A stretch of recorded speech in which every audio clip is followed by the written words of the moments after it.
Live from downtown Detroit, Local 4 News at 11 starts now.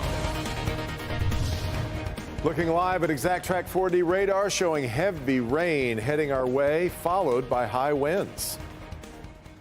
That 1-2 punch could cause some problems all day tomorrow. Good to have you with us here at 11. I'm Devin Skillian. I'm Kimberly Gill. Let's get right over to forewarned meteorologist Kim Adams, who's been updating the forecast all night. Kim.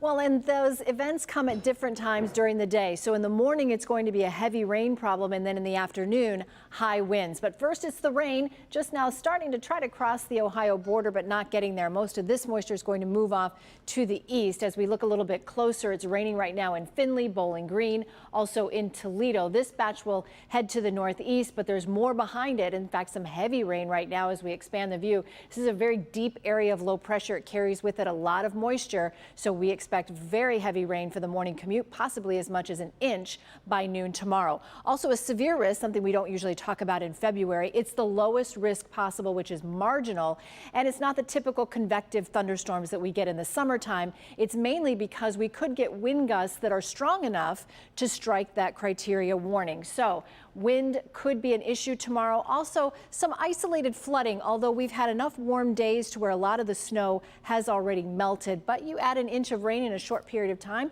and you can have some problems. Best thing for you to do tonight, though, is download that Forewarn Weather app, because you get interactive radar right in the palm of your hand for your neighborhood specifically. So you'll know when the rain is coming, when it's leaving. All you have to do is go to your favorite app store and type in WDIV.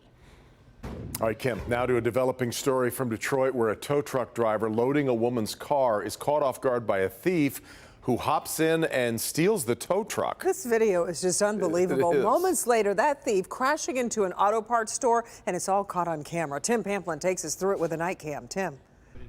Yeah, the fellas here at Holbrook Auto Supply along 6 Mile just east of Woodward Avenue have got a lot of cleaning up to do after one of their colleagues got his tow truck stolen while he was picking up a stranded motorist. There's the tow truck driver. His name's Lou. He's been hauling cars for years. Okay, let's get right to the surveillance video. There you see Lou working on the back, and then this chap comes along on his bicycle. Sees the driver's door open on the tow truck, sees that as an opportunity. He then makes a beeline. Lou still working on the back of the truck. The thief hops in. Lou's on the back. We'll have Lou pick up the story. I want to hook it up from the back, and I see my truck moving. Then I see somebody in it. I say, what the hell is going on? How is moving? That's when the thief guns it, pulls out onto westbound McNichols, heading towards Woodward Avenue, cutting vehicles off that orange car there, and then plows promptly into the Holbrook Auto Parts warehouse. They thought that was Lou having a medical emergency, but then they realized that's not Lou. As the man tries to saunter off, workers hold him down till police arrive. I ran after him. I couldn't stop him. I say, maybe I can, he'll come out. He kept going. So back out here, it's rather meta, a tow truck pulling a tow truck out of this gaping hole now that sits along 6 Mile, just east of Woodward Avenue. Holbrook Auto Parts got some fixing up to do here this evening, secure this building. As for Lou and his tow truck, well, where is Lou? He's around here somewhere. There he is. Grateful that that thief didn't back up and run him over. That is the scene along McNichols tonight with the night cam. Tim Pamplin, Local 4.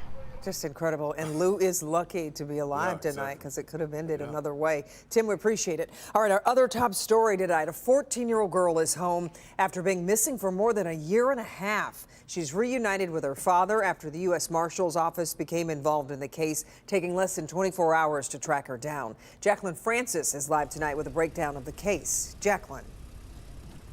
Yeah, so we know the U.S. Marshal's Office is good at finding people. We usually think of them, though, as tracking down fugitives. But they do have a task force dedicated to finding missing and endangered kids. So here's what we know about this case. The then 13-year-old St. Clair County girl was reported missing in September 2021. At the time, she was listed as critically endangered, thought to be sexually abused. It wasn't until this week, so nearly a year and a half later, that Michigan State Police was assigned the case. They got the U.S. Marshal's Office involved, and within hours, she was found. Take a look. The information was that she may be being trafficked. There was some evidence of sexual abuse, belief that she was pregnant and in danger. So she had been missing since September of 2021. So I got the case began working on it immediately, and we recovered her about 5:30 that same day. When asked why it took so long for the case to get to his desk, Deputy U.S. Marshal Robert Watson said, A lot of times people don't know that the resources exist. So, we kind of want to get, the word out there. We are an option. We're very good at, locating fugitives, but we also have another mission of locating missing and endangered children. The girl was taken to the hospital where she was determined to be several months pregnant. After being examined, she was reunited with her father. The U.S. Marshal's Office is relieved they could be of help, saying this is the most rewarding part of their job. In my opinion, just this guy talking, sometimes I break down in tears when I find these kids, because it means a lot. I'm a parent myself, and I can't imagine if I was in one of these folks' shoes and I didn't know where my kids were. So it strikes a chord with me. It's near and dear to my heart, and it is the greatest feeling in the world when you can save a child. The Deputy U.S. Marshal I spoke with said it's never a bad idea to have police ask them to get involved in a missing child case. They said even if their agency isn't able to fully take over the case, there are still ways they can help local police. Reporting live in Detroit, Jacqueline Francis, Local 4. Okay, Jacqueline, thanks. Those $180 inflation relief checks the governor is pitching are up for a vote in Lansing tomorrow, and that is not all. Mara McDonald live tonight on changes that affect your bottom line hitting the House floor. Mara.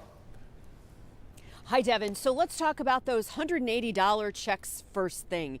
There is a fundamental difference in ideology between the Democrats in Lansing that are in favor of those checks and the Republicans who would rather see the state income tax rollback. Let me show you what's on the table in Lansing tomorrow. Those $180 checks are a one-time thing. If you file a tax return in Michigan, you'll get one. One catch, though. If you file jointly with your spouse, that's one $180 check for the two of you to split. If these checks pass, it kills the opportunity to roll back Michigan's income tax rate from 4.25 to 4.05%, which is what the Republicans want. Think of it this way. You make $50,000 a year, that rollback means you get $100 back. If you make $100,000 a year, it means you get $200 back. And without further meddling from Lansing, it would be yearly. An annual tax cut that would equal over $600 million a year. And over the next 10 years, that'd be billions of dollars that'd be going back into small businesses, into families, into working seniors' pockets. Changes in taxing retirement income are also up for a vote. Right now, Michigan has a 3-tier system for taxing retirement income based on age. The new plan is phase out that 3-tier system by 2026 and give all retirees the maximum deduction. And public employee pensions would not be taxed at all. And finally, a boost to the earned income tax credit from 6% to 30%, which helps low to moderate earners. When we focus on these 3 methods of putting money back in people's pockets, we can guarantee it gets there, we can move fast, and it's a heck of a lot more meaningful for folks. Back here live, interesting to note that all of these tax changes that are being proposed, they all undo what Governor Snyder put into place in 2012 and what he called tax fairness. Devin, Kimberly, we're live downtown tonight. Back to you. And Mara, I know you've been looking into comparing Michigan's 4.25% income tax with our other competitors, the other states in the Midwest. So we're looking at Great Lakes states, Devin, Ohio, Indiana, Illinois, and Wisconsin. And the bottom line is we're somewhere in the middle. So Indiana has the best income tax rate. It's 3.23%. Ohio has a sliding tax rate. Their highest tax rate is 3.99. But you go up to Illinois, it's 4.99. Wisconsin is another one of those that has a sliding tax rate on the low end, 3.54, but their high earners get hit over 7%. Yeah. Back to you. All right, Mara. A person of interest in a hit-and-run crash that killed a Michigan State student may have left the U.S. for Thailand. The FBI says Tubtim Tu Housen hit and killed Benjamin Cable on Rochester Road in Oakland Township on New Year's Day. Cable was a senior at Michigan State and was home for the holidays. The feds say Housen told a friend she thought she'd killed someone and was going back to Thailand. They say she bought a one-way ticket and flew to the country 2 days after that crash. We talked to Cable's father today about the developments.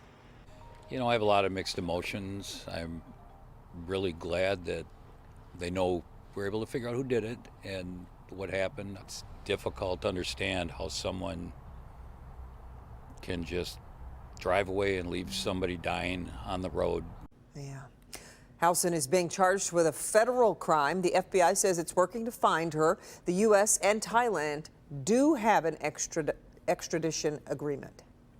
Henry Ford Health is planning a major expansion of its Detroit campus. The hospital is partnering with Michigan State University and the Detroit Pistons for the $2.5 billion investment in the new center part of town. It includes the addition of a new health tower, an expanded emergency room and ICU. That new tower would be connected to the original old hospital by a series of tunnels and bridges and walkways. Plan also includes a new research facility, housing, retail, possibly a hotel.